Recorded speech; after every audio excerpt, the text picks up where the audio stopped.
سواك يمنعني هداي.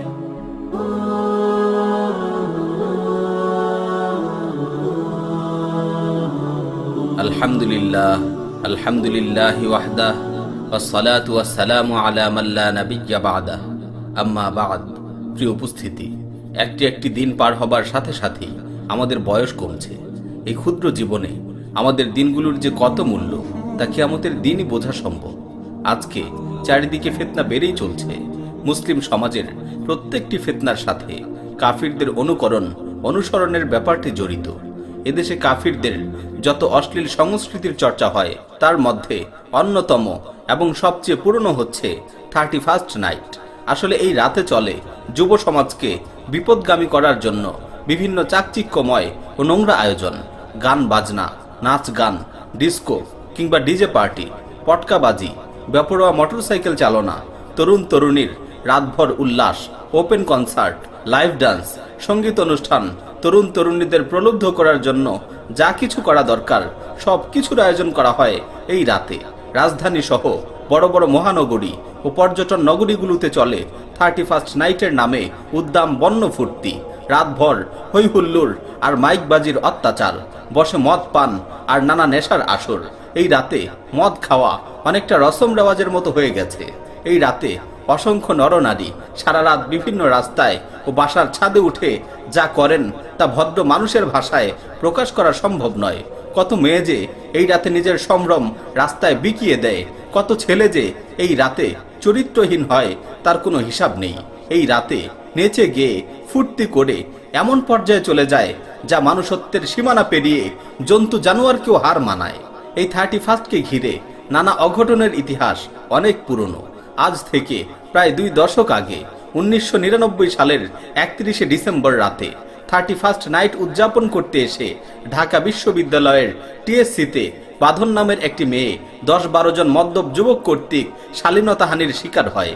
2012 সালের 31শে ডিসেম্বর আবারও ঘটে একই রকম ঘটনা। 2013 সালের 1 জানুয়ারি পত্রিকায় প্রকাশিত হয় বাঙালিত্বের জন্য জঘন্য একটি রিপোর্ট। তারা প্রকাশ করে বন্দর নগরী চট্টগ্রামের একটি হোটেলের 6 তলায় 31st নাইট উদযাপন উপলক্ষে আয়োজন করা হয় অশ্লীল নৃত্যের।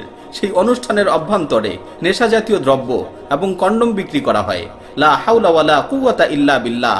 চিন্তা করে দেখেছেন আমাদের পরিবেশ কতটা জঘন্য হয়ে গেছে? চিন্তা করেছেন কারা এসব অনুষ্ঠানে যাচ্ছে, নিজেদের নষ্ট করছে? এরা অন্য কোনো জগতের মানুষ না, আমাদেরই সন্তান, আমাদেরই ভাই। কিভাবে তারা আধুনিকতার নামে নষ্ট হয়ে যাচ্ছে, শয়তানের পদাঙ্ক অনুসরণ করে পৌঁছে যাচ্ছে অধপতনের শেষ সীমায়। অথচ আমরা কি করছি? জেনে রাখুন আমার ভাই ও বোনেরা, 31st নাইট সহ যতগুলো অপসংস্কৃতি, বিজাতীয় সংস্কৃতি আমাদের দেশে চালু আছে, সেগুলো যদি বন্ধ করা না যায় তাহলে এই সমাজকে, এই তরুণ প্রজন্মকে বাঁচানো যাবে না। আজ মুসলিমরা 31st নাইট উদযাপনে ব্যস্ত। যে ইসলাম এসেছে শালীনতা ও উত্তম আচরণের শিক্ষা নিয়ে, আজ সেই ইসলামের দাবিদারেরা, সেই নবীর উম্মতেরা 31st নামক বেলেল্লাপনায় ব্যস্ত। আল্লাহ আমাদের হেফাজত করুন। ইসলামে দিবস পালনের কোনো স্থান নেই, ইসলামে দিবস পালনের কোনো স্থান নেই। যেই দিবসগুলো ইসলাম নির্ধারণ করে দিয়েছে তা ছাড়া অন্য কোনো দিবস পালনের কোনো সুযোগ ইসলাম দেয় না।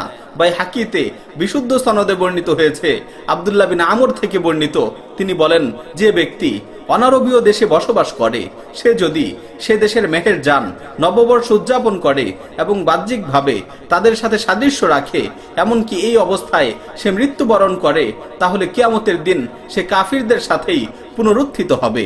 আল্লাহর রাসূল সাল্লাল্লাহু আলাইহি ওয়াসাল্লাম কতই না সত্য বলেছেন, লা তাত্তাবিউন্না সানানা মান ক্বাবলাকুম শিবরান বিশিবরিন ওয়া যিরাআন বিযিরাইন হাত্তা লাউ সালাকু জুহরা দাব্বিন লা সালাকতুমু। তোমরা তোমাদের পূর্ববর্তীদের অর্থাৎ ইহুদি ও নাসারাদের পদে পদে অনুসরণ করবে, এমনকি তারা যদি গুইসাপের গর্তেও ঢুকে থাকে তোমরাও তাতে ঢুকবে। প্রিয় উপস্থিতি, কেবল 2টি ঈদ পালনকেই ইসলাম স্বীকৃতি দিয়েছে। এছাড়া অন্য সকল দিবস পালনের ব্যাপারগুলো কিন্তু বিজাতীয় সংস্কৃতির অনুকরণ থেকেই হয়ে থাকে। আর অন্য কোনো জাতির অনুকরণ করাকে ইসলাম হারাম সাব্যস্ত করেছে। রাসূল সাল্লাল্লাহু আলাইহি ওয়াসাল্লাম বলেছেন, মান তাশাব্বাহা বিকওমিন ফাহুয়া মিনহুম, যে ব্যক্তি যেই জাতির অনুকরণ করবে সে ব্যক্তি সেই জাতিরই একজন বলে গণ্য হবে। আল্লাহু আকবার। হাদিসগুলোতে বিজাতীয় কাফিরদের অনুসরণের ব্যাপারে কি ধমকি না এসেছে! এর পরেও কি আমাদের বোধোদয় হবে না? এর পরেও কি আমাদের বুঝে আসবে না?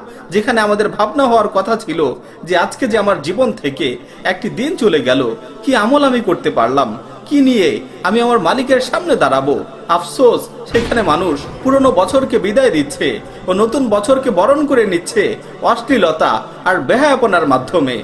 আল্লাহ আমাদের সুমতি দিন। একজন মুসলিমের প্রকৃত জীবন তো আখিরাতের জীবন। এই সামান্য জিন্দেগি আখিরাতের কামাইয়ের উপলক্ষ মাত্র। আজকের হেলায় খেলায় নষ্ট করা প্রতিটি মুহূর্ত আখিরাতে কান্নার কারণ হতে পারে। একটা মুহূর্ত আমাকে বিশাল সময় আগুনে পোড়াতে পারে।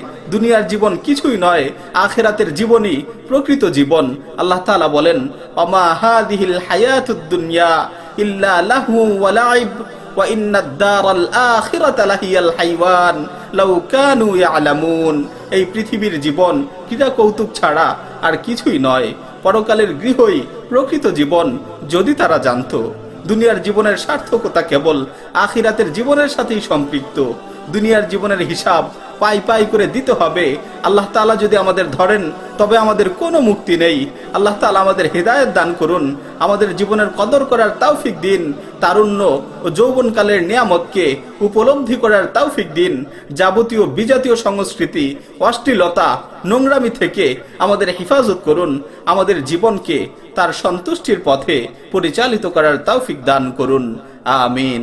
ওয়া মা আলাইনা ইল্লাল বালাগ।